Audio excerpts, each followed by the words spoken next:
ultra-dimensional unknowns. What do they want?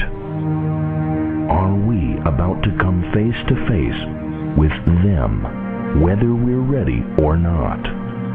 Find out from the world's leading experts in this very special edition of Raiders Live News Talk Radio.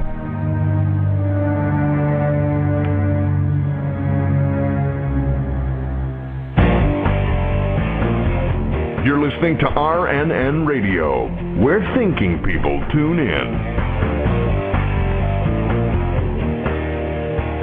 Well, this is the Raiders Live News Talk Radio Show. I am your host, Tom Horn, and of course, as always, joined in the studio tonight by that Triple Crown winner herself, Nita Horn. Who else also but the wild man, Joe Artis, as we welcome you back to this special edition of Raiders Live News Talk Radio on the timely subject, official disclosure, prepare for contact. Now it is our privilege to spend the next segment with our friend and prophecy expert, L.A. Marzulli. Dr. Marzulli is the author of the Nephilim Trilogy, as well as the non-fiction works, Politics, Prophecy, and the Supernatural, but his latest offering, The Alien Interviews. 17 personal, intense interviews with people who have been directly involved with the UFO phenomenon. Dr. Marzulli has lectured on this subject, presenting his exhaustive research at conferences, churches, as well as appearances and interviews on numerous national radio and television programs around the world. As a matter of fact, I happen to know that he has just filmed, we're going to ask him about this tonight, more than an hour with the History Channel. And if that's not enough, L.A. Marzulli is also an accomplished musician. He's recorded numerous CDs. We're going to ask him about that later, too. But for now, from somewhere in his secret laboratory near sandy California beaches, ladies and gentlemen, please welcome to this hour Dr. L.A. Marzulli. Good evening, L.A. Good evening, Tom. Nice to be on your show. Hey, it's absolutely fantastic. Thank you. Well, it's certainly our delight that you could join us for this special series. Well, how's the weather, by the way, there in California right now? You're going to hate me. I'm in a sleeveless T-shirt and shorts. Not fair. Okay? Not fair. I was at a conference in Wyoming. It was 18 degrees. We had a foot of snow. Oh my gosh. Yeah, well, I'm instantly sorry that I even asked the question. Now, we got a lot of territory to cover tonight.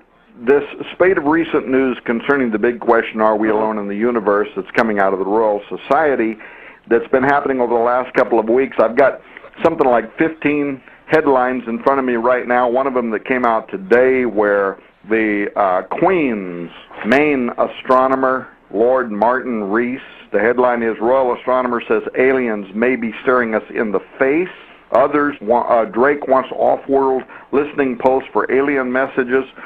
Lynn, what can you tell us about these meetings and the material that's being covered right now? Because I think we are living in an unprecedented moment in time.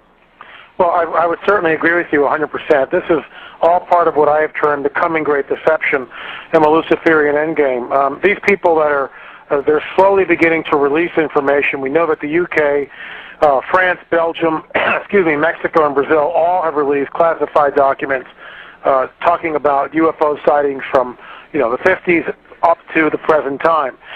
What are we looking at here? In my opinion, the old guard in the United States probably left over from the Truman era, and this is just, travel with me here. I can't prove this, it's just a hunch.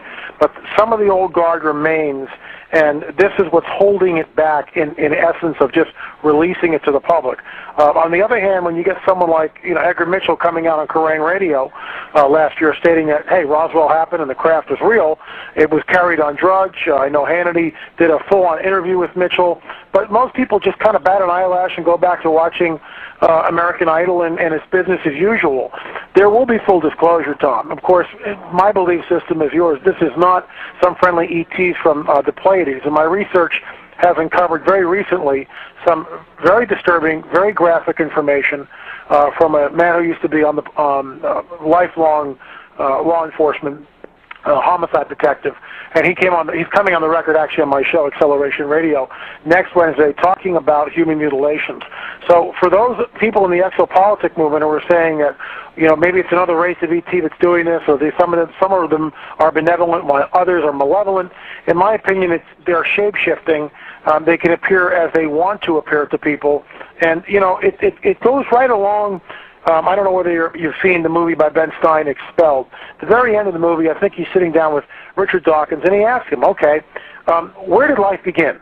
And Dawkins kind of raises his eyebrow and begins, well, maybe millions of years ago in a far-off galaxy, millions of years away, light years away, and Stein just looks at him because it's such an intellectually bankrupt argument. He has no clue where life began, nor does anyone else, really. So what we're looking at, in my opinion, is the coming great deception. And what it's promulgating is the alien gospel, another term I've coined, which basically is this. The so-called extraterrestrials created all life on planet Earth. They genetically manipulated us. They were responsible for the nascent civilizations which sprung up over the planet. They created the megalithic monuments that, let's say, Zechariah Sitchin and von Däniken are always pointing to. They also created the world's religions, and they were looked upon by our ancestors as gods. Now they are back at this very critical juncture to help us through in this, to advance us in this next spiritual paradigm. So this, in my opinion, after researching this for decades, literally, it's closer now than ever before. It will come in a time of fear, because the Luciferians generate fear, their currency is fear, they move in fear, every action that they do creates fear. Just look at the cattle mutilations, the abduction phenomena, the people who are implanted. It always creates fear, and this is where it's going, and when the war in the Middle East happens, which is my scenario in politics, prophecy, and supernatural, and look, it's just a scenario, but it's based on lots of study with prophecy, Ezekiel 38 war certainly. When a nuclear bomb, not if, when a nuke goes off in the Middle East, and perhaps dirty bombs in this country, it will create the greatest collective fear that this planet has ever known. The greatest collective fear. Humankind will be standing at the precipice of disaster, wondering, oh my gosh, are we all going to get nuked tomorrow? And it's a perfect time for 1 mile, 2 mile, 3 mile wide craft manifesting over the cities of the world. And Tom and Nita, when that happens, it will cause the great falling away, which is talked about in 2 Thessalonians chapter 4, where millions of people, paradigm will be changed almost instantaneously. And they literally will believe this deception that the so-called alien race created all life on this planet. I'll close with this. The Raelians, who are about 75 to 80,000 people strong, follow this guy Claude Vorlohorn. That was his old name before he met the Elohim, and he changed his name to Rael. He proclaims that he has the same father, the same alien father, as Jesus. I'm not making this stuff up. I mean, you can't make this stuff up. This is how bizarre it is. Well, this is 30 years ago, and now they've got embassies. They're trying to build an embassy in Jerusalem, so when the Space Brothers come, they'll be ready for them. That's just one example. These people, the Raelians, already believe in the so-called alien gospel, as is Zechariah Sitchin, and it's certainly Eric von Däniken. So I'm standing here going, no, this is deception. The guidebook of the supernatural, i.e. the Bible, tells us that the elect would be deceived if that were possible, that men feigning from fear from what is coming on the earth, that Lucifer will come with all signs and lying wonders. So you start putting that stuff together, and then you look what's manifesting on the planet. UFO sightings are about over 300 every single month. And in 1950, the year I was born, Tom, there was one in the month of December. Go to 2008, there's 353 sightings in that same month, 2008. So UFOs are real, burgeoning, not going away. It's time for us to decide what worldview we're going to take, and looking at them, what paradigm best fits the phenomena. And, of course, that's what I write about and talk about and blog about, like yourself, Anita, constantly. Is it prophecy that this whole UFO phenomenon has something to do with all this other mysterious phenomenon, where if you kind of just take it right down to its roots, it appears to be something that is moving in and out of our three-dimensional reality at will. We're catching glimpses of it. We're trying to understand it. A moment ago, we were talking to Stanton Friedman, who was the original civilian investigator into the Roswell event. They're trying to make sense from a very kind of scientific point of view about what this is. What is it? What's appearing in our reality and then disappearing? And can we kind of wrap our minds around it in terms of physics or quantum physics and understand? But now, from a biblical point of view, you would be saying this is something entirely different, and is it also prophesied? In other words, how does the modern UFO phenomenon tie in with ancient manuscripts, with ancient prophecies, and is that what we're seeing now in this profusion of increased UFO phenomenon in our world today? Well, the short answer to that, of course, is yes. What we're looking at is the manifestation of the fallen angels. We're told, we get this one glimpse, this one amazing sentence, which most biblical commentators, unfortunately, through the centuries have overlooked. It's right there, plain as can be, in the guidebook of the supernatural, and basically it says, the Son of Man will return, or when the Son of Man returns, it will be like the days of Noah. It's Yahshua HaMashiach, Jesus the Messiah, talking about his second coming. So that's right from the man himself, saying that at some point in time I am going to return. When the Son of Man returns, it will be like the days of Noah. That sets up a whole conundrum. It sets up this a red flag. It's a flare going up into the night sky, and basically it points us to the days of Noah. And that begs the question: what differentiates the days of Noah, those particular days, and any other time in history? And in my opinion, it is the presence of the B'nai Elohim. I'm sure Chuck Missler got into this. Dr. I.D. Thomas was really, in my opinion, one of the first people, if not the first, to make this connection back into the fallen angels. There are scholars, biblical scholars, who will quibble over that, that B'nai Elohim is somehow not angels. It doesn't differentiate between fallen and good. But for the purposes of this discussion, without getting into a detailed theological explanation, this is the fallen angels. When all through the Old Testament that word is used, it specifically refers to angels. And what we see from extra-biblical books, such as the Book of Enoch, which amplify the text of Genesis, we know that these fallen angels came to earth. They descended, according to the Book of Enoch, on Mount Hermon, 200 strong, and then perhaps later on others came. Now here's something we're talking about, coming in from different dimensions. We know that there's three heavens. The first is earth, the second is the air around the earth that extends to space. The third is actually the real thing. That's where the Godhead is, right in the third heaven. We know the enemy, Lucifer, has been bound and changed over to the second heaven.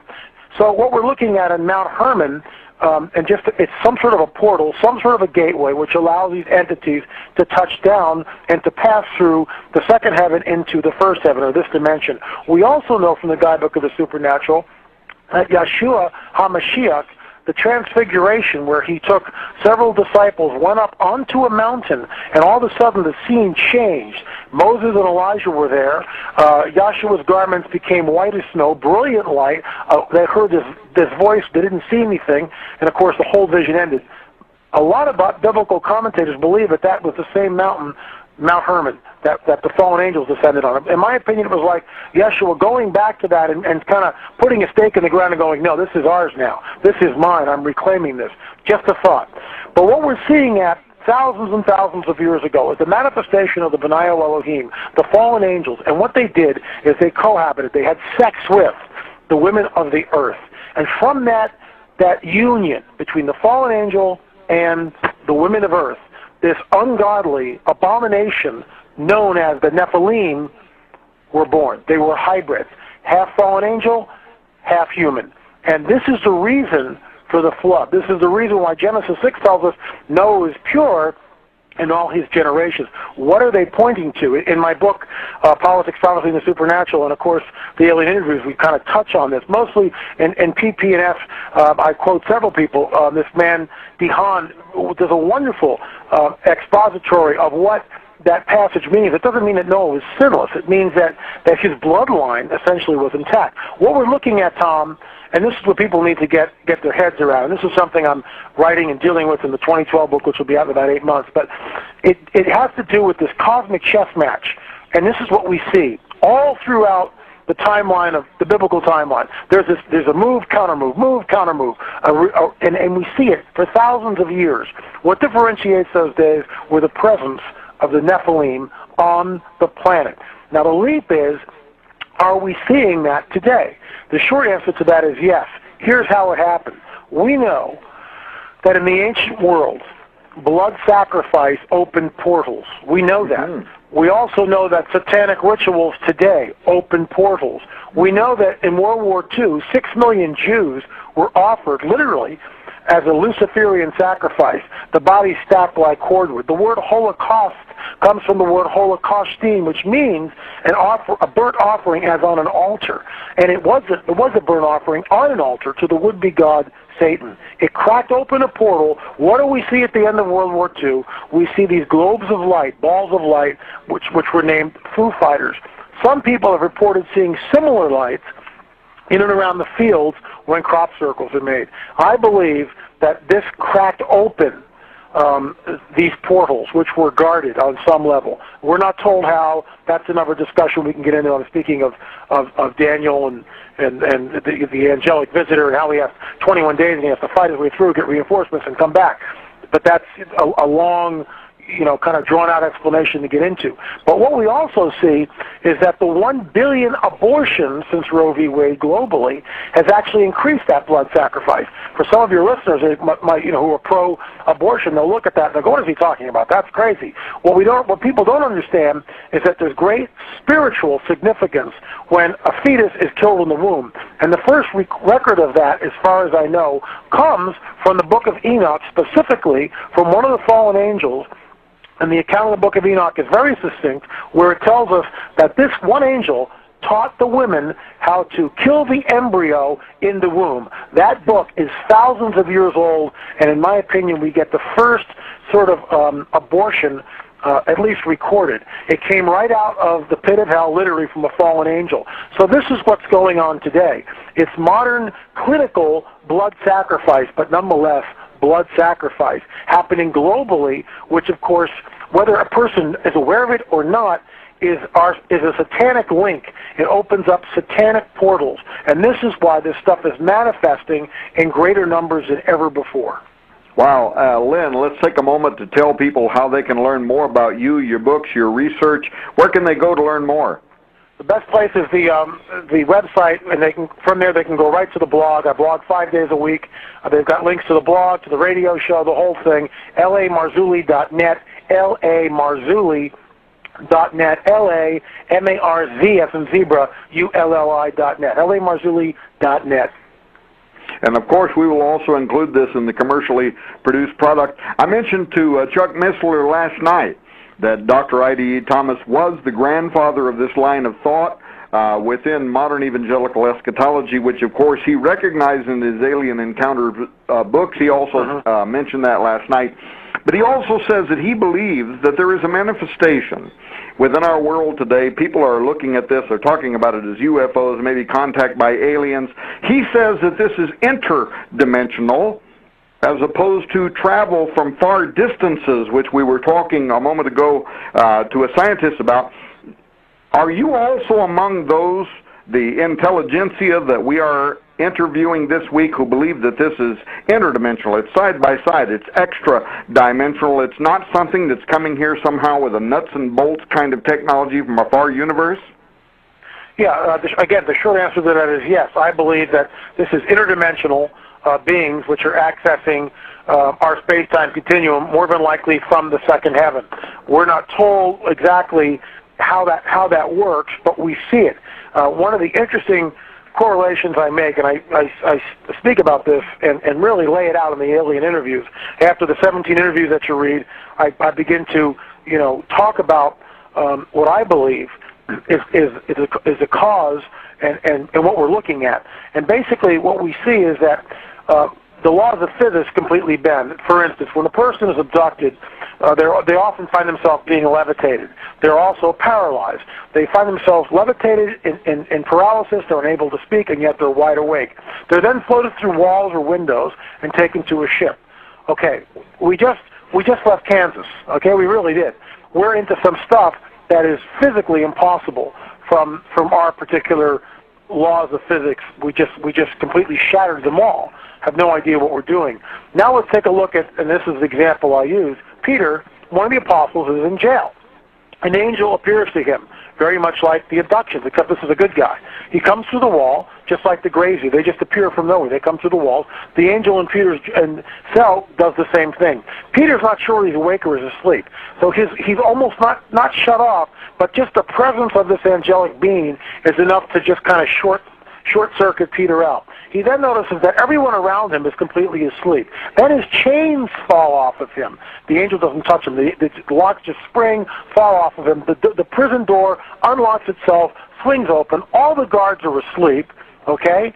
They get to the main gate of the prison. Without touching it, the angel manipulates matter and space. The prison doors open, and Peter leaves. The similarities between what these the good angelic beings do and what the bad angelic beings do cannot be overlooked. They're similar because they are the same entity, albeit the fallen ones are fallen. But it's just like, and this is the analogy I use, it's like we're men, and you know, you're a good guy, I'm a good guy. But when you have Adolf Hitler, he's not a good guy. But we're men. He has the same gifting. He can see, he can talk, he can smell, he can use his intellect. His body moves him about. We all have the same gifts as men, but Hitler chose to use those gifts, those imbued gifts that were given to him for obviously evil purposes, whereas we choose them for good. It's sort of a weak analogy perhaps, because most people, angelic beings, were just given a glimpse as to what they can do. But I think it speaks, and it speaks of the difference between a good man and a bad man, and how that can relate to the good angels and the fallen angels. Hopefully that's clear. Lynn, wanted to ask you what your recent discovery concerning the cattle mutilation phenomena. Well, the cattle mutilation phenomena, I've spoken with Chuck Zukowski. There's also a ongoing slap in another state, which I won't name because the people want to remain anonymous, so I don't give any information out that way. I'll do it off the record if you're interested. But yeah, the cattle mutilations have gone destructive. This is according to Chuck Zukowski, who's been looking at this for quite some time. He's a MUFON investigator. And Chuck's been on my show. We've had lengthy conversations, both on the record and off the record. And, you know, Chuck believes, as I do, that the cattle mutilation phenomena have now gone destructive. What I mean by that is they used to just take core out of an eye, take the tongue, maybe part of the rectum. Now, more and more of the animal is gone. And it's very, very destructive. And yet, the same evidence that we see. The animal there's no blood. The coyotes won't touch it. It's dropped from nowhere. No footprints around these things. I mean, it's very, very horrific. And of course, what puts it completely into another area is when you start talking about the human mutilations, which are ongoing. And when you take the human mutilations and we look and we see what the Book of Enoch tells us, again, this was back in the days of Noah, we realize that they began to eat and drink the flesh of men. That's what we hear from the Book of Enoch. And what we're seeing now is the UFO phenomena is beginning to parallel that. As humans are being taken, and the stuff is, I mean, I won't get into it on the air, but it's very incredibly horrific. I'll say this. There's one, if you Google human mutilation pictures, images on Google, more than likely an autopsy photograph of a human being will come up, and it's a full shot, head to foot, of a naked man who's been mutilated. That is real. That is real. And this particular researcher that I'm talking to actually has the forensic detailed, exactly what happened forensically to this body to cause the wounds. He's actually got the report from the coroner, from the autopsy that was conducted.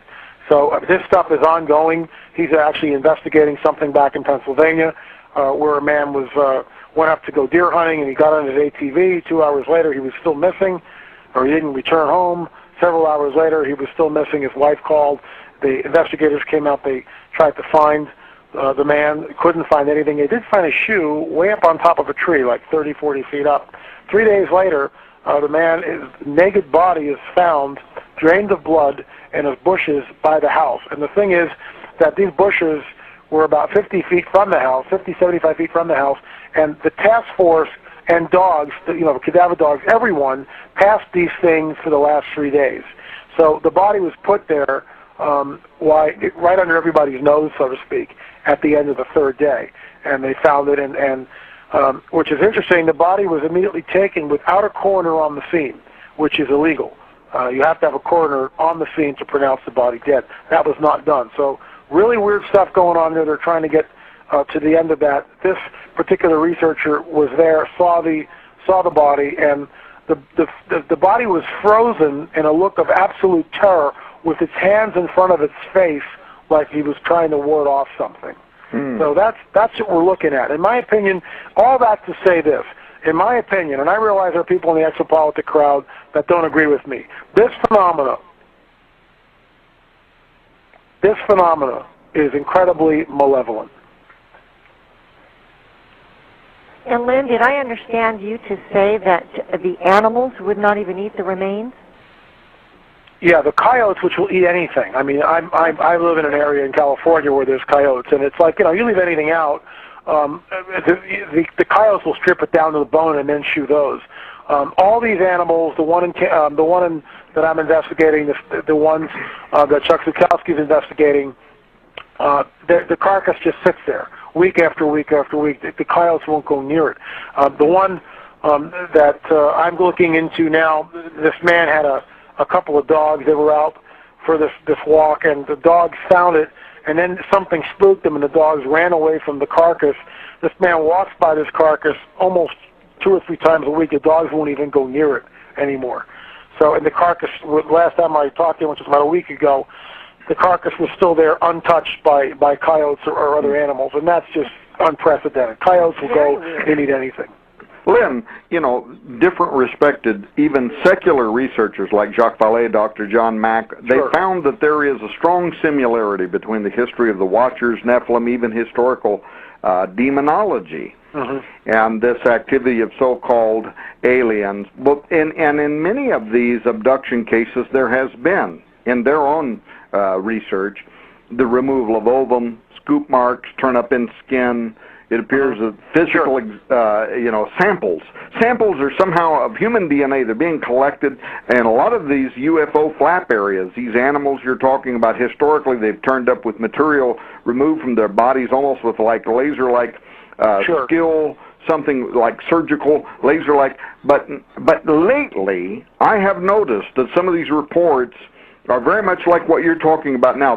It almost seems like something has been ratcheted up now to an entirely new level. And Lynn, why would they be collecting human DNA? What would be the purpose behind that, or even animal DNA?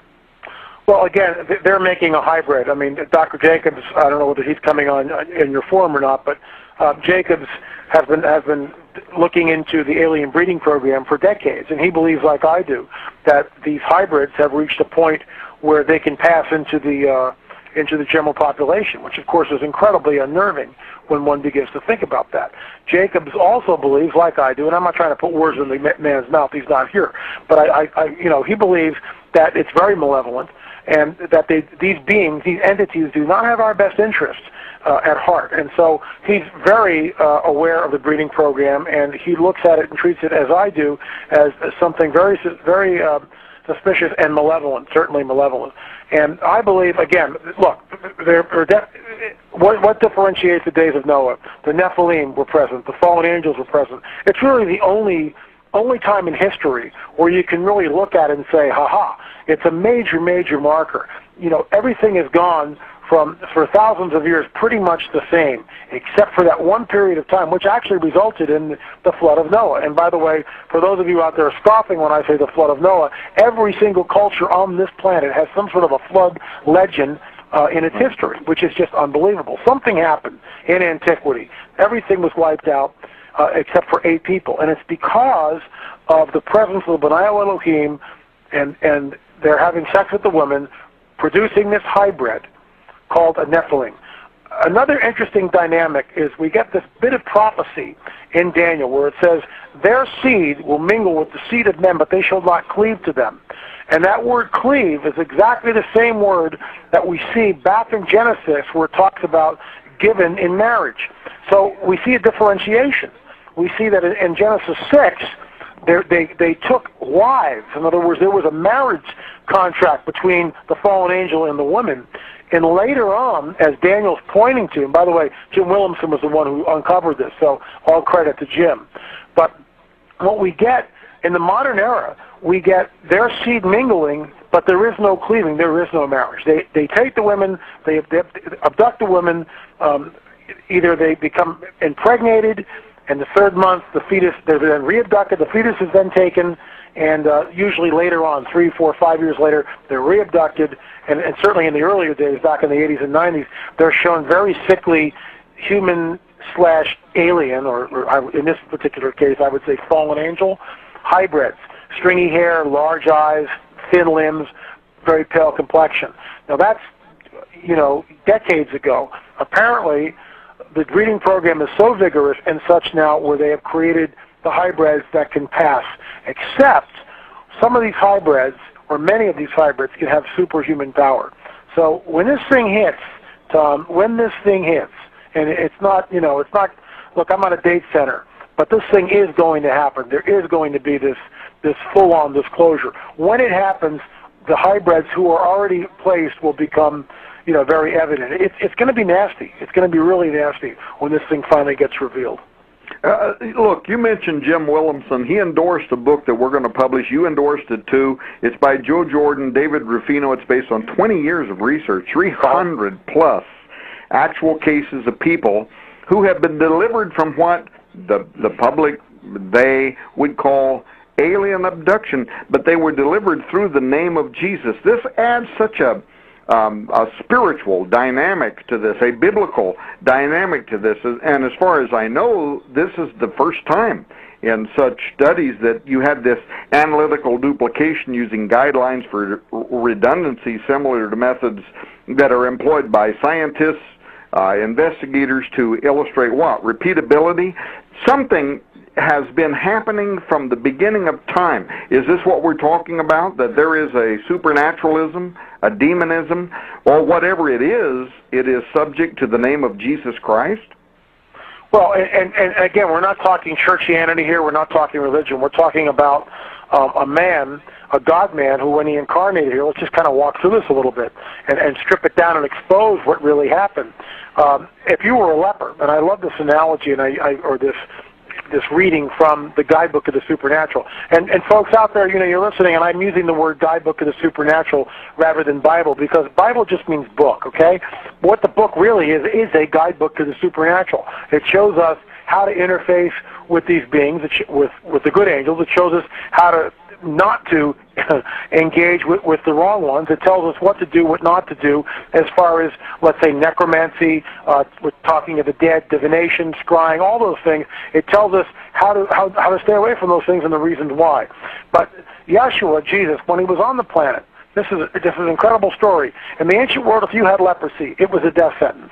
No doubt about it. It was a death sentence. And you were ostracized from family and friends and doomed to this long, slow, painful death where you would watch your flesh rot in front of you, and then eventually you would die. Well, Jesus is out talking to a group of people, and these lepers, 10 of them, cry off from afar away, because remember, the leprosy is, they're ostracized, they can't come close. Son of David, which is a title of kingship, have mercy on us. And Jesus says, go your way, you are healed. And the lepers are instantly healed. Now, let's stop there. The lepers are instantly healed. Not over a period of days or weeks or hours or minutes. They're instantly healed, which means Yahshua is manipulating them on the molecular cellular level, the atomic level. He's down and he's manipulating matter and energy in ways that we have no idea how he's doing it, which is why we call it miraculous, and they're restored. Their flesh is restored instantaneously. One more. Yahshua is out and he's asleep in a boat. Jesus is asleep in a boat. This huge storm is encircling. Waves are crashing on the boat. The people that are with him, his buds, are freaking out. They're going, we're going to drown. They're both going to go in. We're all going to die out here. They wake up Yahshua. He looks at them and he says, where's your faith? 2 words, be calm. That's it. Be calm. Now, the storm doesn't slowly dissipate. The wind doesn't slowly die down. It says instantly. In other words, be calm, and it's like instant calm. How does he do that? And we all know the kind of energy that's in a storm. Somehow he's able to manipulate it just with his word. He's able to manipulate this. So what we're seeing is that there was, according to the mythos, the Christian mythos, and I believe in it, which is why I am a Christian, but what we see is benevolent acts by this man over and over and over again, and to us they are absolutely supernatural, totally supernatural. With that in mind, the paradigm that I embrace with the UFO phenomena is one of supernatural events. There's a war going on. This war has been going on for thousands of years between the fallen angels and the good angels. It's been this cosmic chess game which we see move, counter move, move. We see this for thousands and thousands of years. It's playing out now because the enemy knows his time is short. He's coming, as just as prophecy tells us, with all signs and lying wonders. That's what prophecy tells us, and that's what's manifesting now. And he's creating this deception that even the elect would be deceived if that were possible.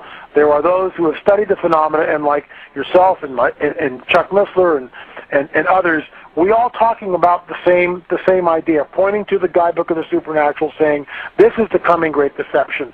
This is the alien gospel, which is going to cause people to fall away and to create this one world religious system, one world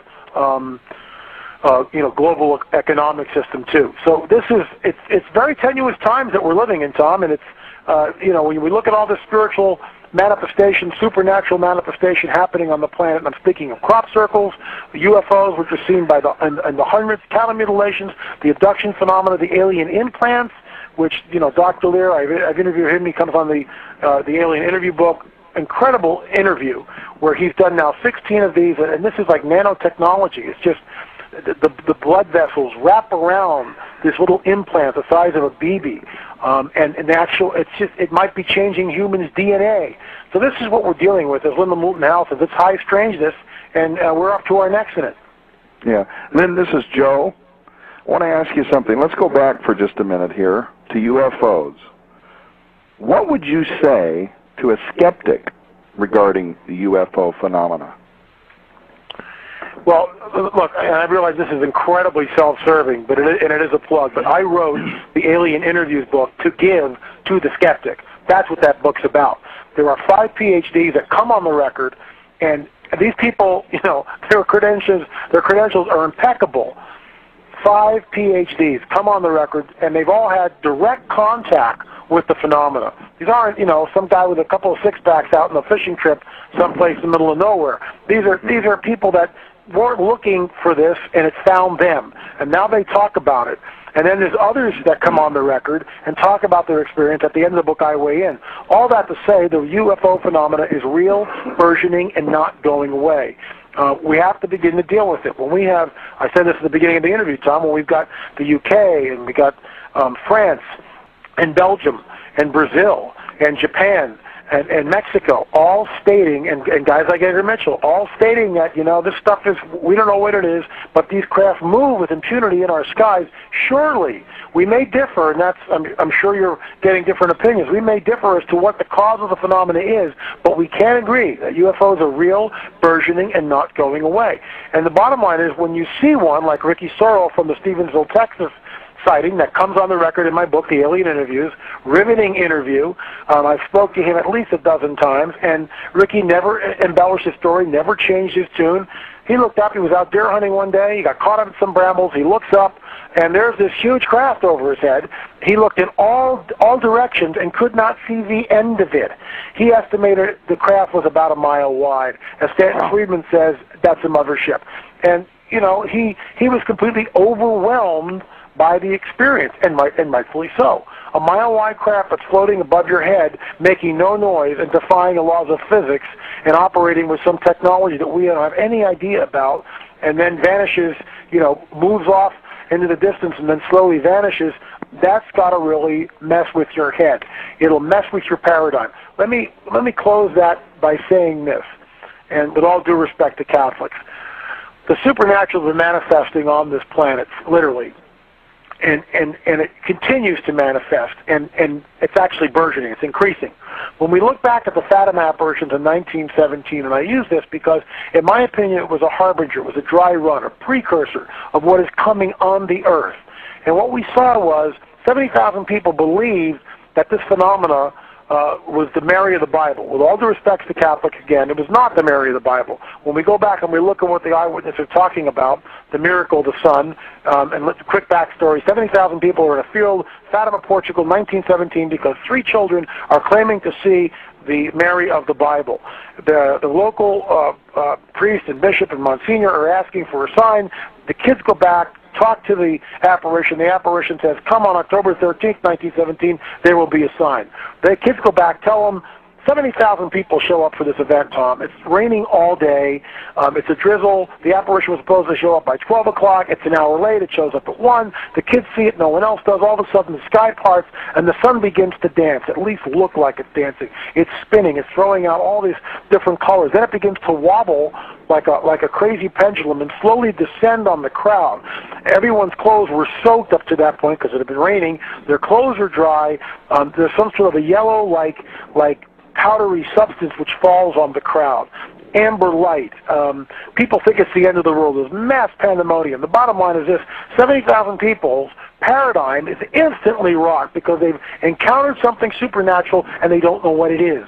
They can't get their head around it. The witnesses there believe that what they saw, and this is witness testimony over and over again, I looked up and saw a dull disc. I looked up and saw a silver disc. I saw a dull spinning silver disc. All those words, especially the word disc, is used over and over again. I believe if we were standing out in that field, knowing what we know now, we would go, oh my gosh, it's a UFO, flying saucer. But those 2 terms were not in the vernacular at the time. That would come much later in the century. Remember, this is 1917.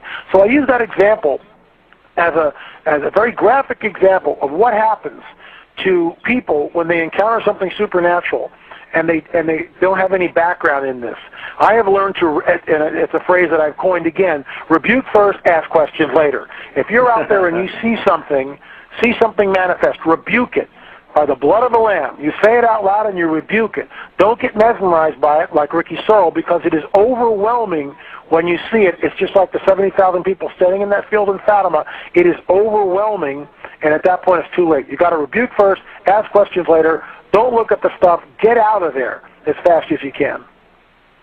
Yeah, and the thing people need to know is that what you're describing right now concerning the Fatima manifestations is that this information is based on the eyewitnesses. Correct. These are those who were there that day and made the original records, correct? Correct. And it's not dressed up in religiosity, which is what happened. This became the Mary of the Bible and all this other stuff. And I think, with all due respect, it was not the Mary of the Bible. This is why I call Fatima a harbinger of deception. It's a dry run, a precursor, a preview of what is coming on the earth. 75. Look, it says that even the elect would be deceived if that were possible. 2 Thessalonians, and I realize Patty Aaron has a completely different interpretation of this. But when 2 Thessalonians chapter 4 says that day will not come until the great falling away comes first, pointing to the Antichrist. And I have done an exhaustive study on this, including a Greek scholar who actually can read the ancient Greek. The word is apostasia, which is where we get our word apostasy. It's an event. In Politics, Prophecy, and the Supernatural, I quote a biblical scholar by the name of Keithley, who elaborates on this point and nails it home that what we're looking at is some sort of an event which causes this great apostasy. That begs the question, what event could cause some sort of great falling away that prophecy tells us about? And the short answer to that is, Tom, you see a 1 mile wide UFO craft over your head.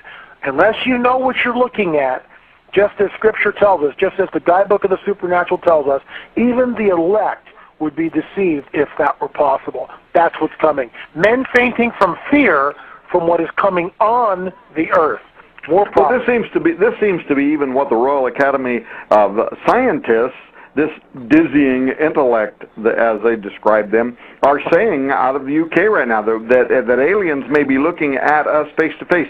The good news is that our arms are wide enough to embrace Patty Heron too. Now, you mentioned the alien interviews, I saw that book being advertised by one of the syndicated Christian shows recently, Prophecy in the News, I believe.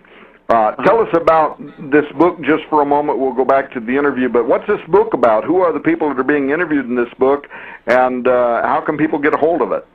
Well, right, it'll be available in the stores sometime in April, but right now it's available exclusively on my website.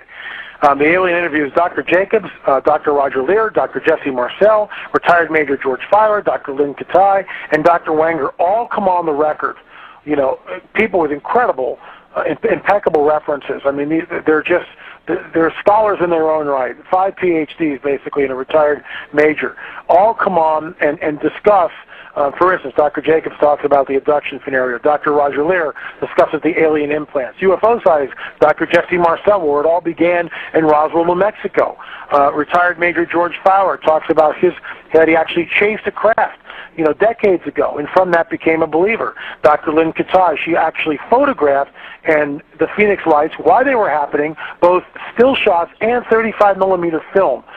This is, of course, I think in '97, I think it was. And she filmed this, and eyewitness right there. And she comes on the record and discusses this. She also made a DVD called The Phoenix Lights and interviewed many, many people for that DVD, and it's an award-winning DVD. Dr. Wenger comes in and discusses the Shroud of Turin, and the reason why I bring that in, Tom, is because I believe that the Shroud is what I call God's calling card. And it speaks of a physics which we know nothing about. And it also gives us an idea, an overview, that this phenomena can best be explained by what is found in the guidebook to the supernatural, that we're dealing with physics which we know nothing about, a reality in another dimension which we know nothing about. We don't even know how to interface with it, which is why the guidebook of the supernatural is always telling us, you know, you don't want to go there. You don't want to astral project or have spirit guides like the New Agers are always trying to tell us to do, because we're not equipped to deal in that dimension, and we're certainly not equipped to deal with the entities who inhabit that dimension. So that's a little bit about what the alien interviews is about.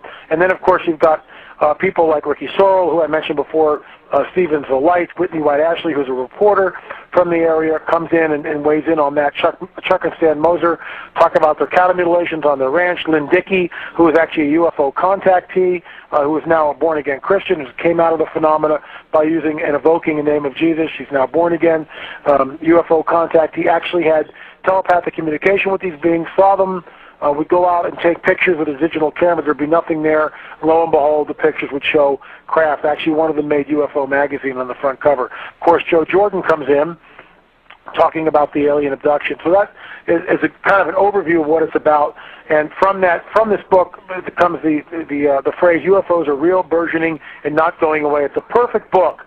It's a primer to introduce a skeptic or to introduce someone who wants to know more about the phenomenon. And then from there you can, you know, branch out. And we want to encourage people to visit your website and find out about the alien interviews. Again, what is the name of the website? LAMarzulli.net, LAMarzulli.net, LAMarzulli, LAMarzulli.net. And this will go into the commercial CD set that's going to be available to people, so they'll be able to look that up. And now, in addition to the alien interviews that you were just talking about, the book that is available to them, of course, you also are the author of numerous other books they can find out about over there. But now, you also had your own sighting this past year. Was this the first time? No, this is the second time, Tom. We actually saw two this year. One very, very, very disturbing, bizarre sighting, and from that came, you know, rebuke first, ask questions later. I realized that I became overwhelmed by what I was looking at. My wife, the first one I saw, I was 12 years old, hiking up a trail with 3 other Boy Scouts taking a shortcut back to lunch, and the lead boy goes, "Wow, look at that," and the other 2 guys go, "Wow, look at that," and I go, "Where?" They go, "There." They point. The sky is blue. There's a metallic silver disc floating in the sky. It looked about the size of my fingernail. If you held your hand out in front of you and put up your thumb, that's about what it looked like. The sun glinted off of it, and then it took off straight up in the air, literally in a twinkling of an eye. We ran back, and we said we saw a UFO, we saw a flying saucer. By 6 o'clock, the evening meal that night, the other 3 boys denied that they had ever seen anything, which is my first lesson in herd mentality and how people will deny what they have seen because they're afraid of ridicule and they want to be part of the pack. Well, nothing has changed, has it, that much? But 2009, my wife and I had been out at a local Italian restaurant. We had dinner. We were driving back. It was a clear night. It was around 8:30 in the evening, 8:30 in the evening. And she goes, "Wow, what's that?" Peggy was driving. And she goes, "Wow, what's that?" And I go, "Where?" She goes, "There." Points to the windshield. And I see this very large light. And at first I thought, when a plane comes at you with their light on, that's what it looked like. Very, very bright.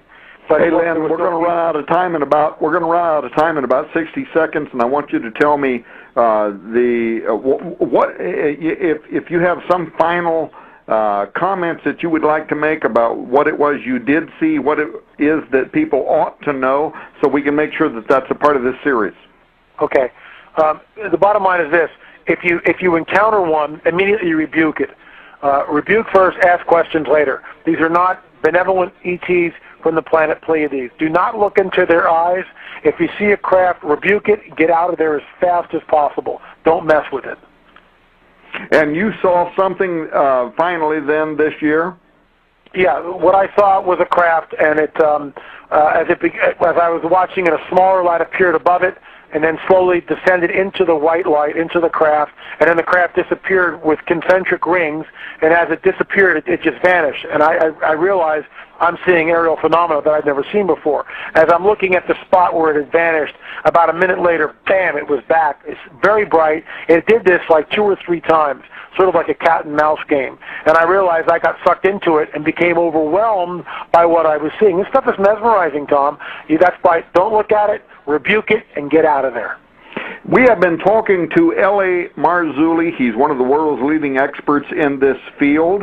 And, of course, out of all of the experts that we are talking to this week, whether it is L.A. Marzulli, Chuck Missler, Gary Stearman, or others, it is the theologians in this field that have most captured our imagination in what the scientists are now telling us is a very real possibility that we are going to be facing an extraterrestrial intelligence in the very near future. What does it mean to us? I would definitely point you towards these advocates of the scriptural interpretation, L.A. Marzulli and others.